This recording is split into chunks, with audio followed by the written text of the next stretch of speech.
आइए सुनते हैं लक्ष्मी कुमावत जी की एक नई रचना।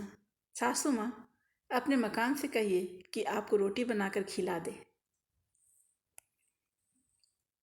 चंचल रसोई में लगी हुई थी। जितनी तेजी से वो काम कर सकती थी वो कर रही थी, लेकिन दिमाग में 10 बातें घूम रही थी।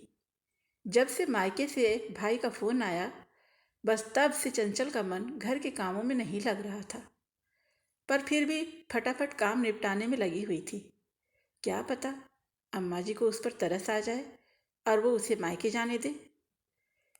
पति रघु से भी उम्मीद थी कि वो अम्मा जी से बात करेंगे, पर अम्मा जी के आगे उनकी चलती ही कहाँ थी। अम्मा जी के आगे किसी की नहीं चलती थी। जब उनके पति की ही नहीं चली तो बेटा तो दूर की बात है।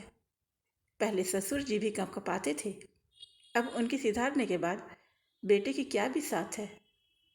अम्मा जी में ना तब बदलाव आया था और ना अब तो वो पहले से और ज्यादा मुखर हो चुकी हैं। जो मुंह पर आता है वो बोलती हैं, चाहे सामने वाले को बुरा लगे या भला, उन्हें कोई लेना देना नहीं। अम्मा जी इस घर की मुखिया हैं। ना, मुखिया नहीं, मकान की मुखिया हैं, क्योंकि उन्हें अपने घर से ज़्यादा अपने मकान से लगाव है। वो क्या है ना कि घर तो सदस्यों से बनता है, पर अम्मा जी को सदस्यों से लगाव नहीं। उन्हें तो अपने इस ईंट गारे के 2 कमरे के मकान से ज़्यादा लेना देना है। ले देकर घर में 4 जीव हैं, अम्मा जी, बेटा, उसकी पत्नी चंचल और एक पोता मनु, जो अभी सिर्फ 5 साल का है।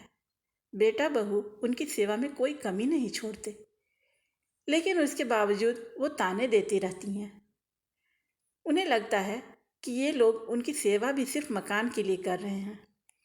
अगर कोई उनके मुंह पर तारीफ कर दे कि आपके बेटे बहू बहुत सेवा करते हैं आपकी, तो अम्मा जी मुंह पर जवाब देती थीं, अरे मेरी सेवा तो मेरा मकान करता है, वरना आजकल कौन सा बेटा बहू सेवा करते हैं।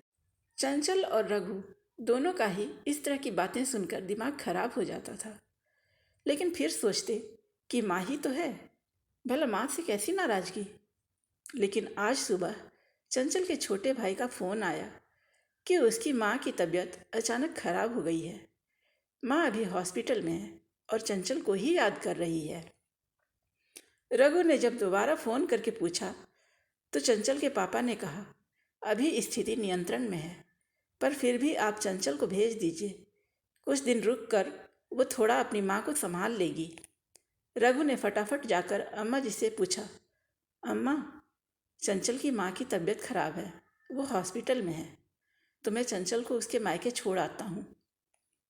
उसकी बात सुनकर अम्मा जी ने एक बार तो रघु को ऊपर से नीचे तक घूरा, फिर कहा, पूछ रहा है या बता रहा है। उनकी बात सुनते ही रघु सकपका गया, फिर खुद को संभालते हुए बोला, अम्मा जी, पूछ रहा हूँ, आप कहें तो मैं चंचल को उसके मायके छोड़ आऊं। अब उसकी माँ की तबीयत खराब है तो घर में एक औरत का होना जरूरी है, और आप तो जानते हो उसका भाई तो अभी छोटा है, उसकी शादी भी नहीं हुई है। ऐसे में चंचल सब कुछ संभाल लेगी। अच्छा, और अपने घर का क्या? यहाँ काम करने के लिए कौन से नौकर चाकर लगे हैं, बताएगा मुझे। अम्मा अभी भी रघु को घूरते हुए अपनी बात कहे जा रही थी, पर अम्मा, ऐसे में चंचल का वहाँ होना जरूरी है ना। रघु ने फिर एक बार कोशिश की। हाँ तो उसकी माँ के लिए मैं नौकरानी बन जाऊँ? कोई ज़रूरत नहीं है जाने की। उससे कहो घर का काम करे, घर संभालेगी ये, खुद का घर तो संभालता नहीं, मायके संभालेगी। उसके आगे रघु कुछ कह नहीं पाया और चंचल चुपचाप रसोई में अपने काम में लग गई। थोड़ी देर बाद पड़ोस वाली जमुना काकी अम्मा जी से मिलने के लिए आई और आकर अम्मा के पास सोफे पर बिराज गई। और भौजी, क्या हो रहा है? आजकल तो नजर ही नहीं आती हो, लगता है बहू से बहुत सेवा करवा रही हो। अरे काहे की सेवा, आजकल की कामचोर बहुओं से कोई सेवा होती है क्या? बस मायके जाने के लिए ना कह दो तो मुंह सूज जाता है। अरे क्या हो गया, चंचल तो ऐसी नहीं है भौजी, वह तो आपकी बड़ी सेवा करे हैं, वो क्या मेरी सेवा करेगी? मेरी सेवा तो मेरा ये मकान करता है, इसी के लालच में करती है सब कुछ, वरना आज निकाल कर बाहर कर दे मुझे। अम्मा जी ने तुनकते हुए कहा। ये बात अंदर चंचल को भी सुनाई दे रही थी। एक तो पहले से ही उसका दिमाग खराब हो रखा था, ऊपर से अम्मा जी की बात ने आग में घी का काम कर दिया। चंचल सीधे अपने कमरे में गई और जाकर सामान पैक करने लगी। थोड़ी देर बाद जब जमुना काकी अपने घर चली गई तो चंचल अपने सामान के साथ बाहर आई। उसे देखते ही अम्मा जी उसे डांटते हुए बोली, कहाँ जा रही है तू? अभी सुबह तो मना किया था तुझे। अम्मा जी, मैं अपनी माँ के पास जा रही हूँ, अपने मायके। मेरी मम्मी पापा को मेरी ज़रूरत है। मायके जाने से पहले याद रख, तू इस घर की बहू है, इस घर का काम करेगी। रोटी कौन तैयार करेगा? चंचल अम्मा जी की तरफ मुड़कर मुस्कुराई और बोली, अम्मा जी, अपने मकान से कहिए रोटी बनाकर दे दे। वैसे भी आपकी सेवा हम नहीं, ये मकान करता है, तो अपने सारे काम इसी से करवा लीजिए। अम्मा जी ने गुस्से से रघु की तरफ देखा तो रघु ने चंचल की तरफ देखा। रघु के कुछ कहने से पहले ही चंचल ने कहा, माफ़ करना, लेकिन मैं सिर्फ आपकी पत्नी नहीं, किसी की बेटी भी हूँ। आखिर रघु कुछ कह ना पाया और चंचल अपने बेटे मनु के साथ मायके के लिए रवाना हो गई। अम्मा जी गुस्से से रघु को बोली, तू रोक नहीं सकता था अपनी पत्नी को? कैसे जवाब देकर चली गई? यही सिखाया है उसके बाप ने?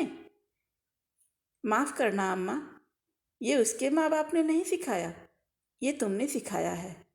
और वैसे भी कुछ गलत नहीं कहा उसने। तुम ही तो कहती थी कि तुम्हारा मकान तुम्हारी सेवा करता है, तो अब करवा लो अपने मकान से सेवा। अगर यही सब चलता रहा तो मुझे भी अपने परिवार के लिए कुछ सोचना पड़ेगा। कहकर रघु चुपचाप अपने कमरे में चला गया। पीछे अम्मा जी हाथ मलती रह गईं। ये कहानी आपको कैसी लगी कमेंट्स में अवश्य बताइएगा। और अच्छी अच्छी कहानियाँ सुनने के लिए मेरे चैनल को लाइक और सब्सक्राइब करना ना भूलें।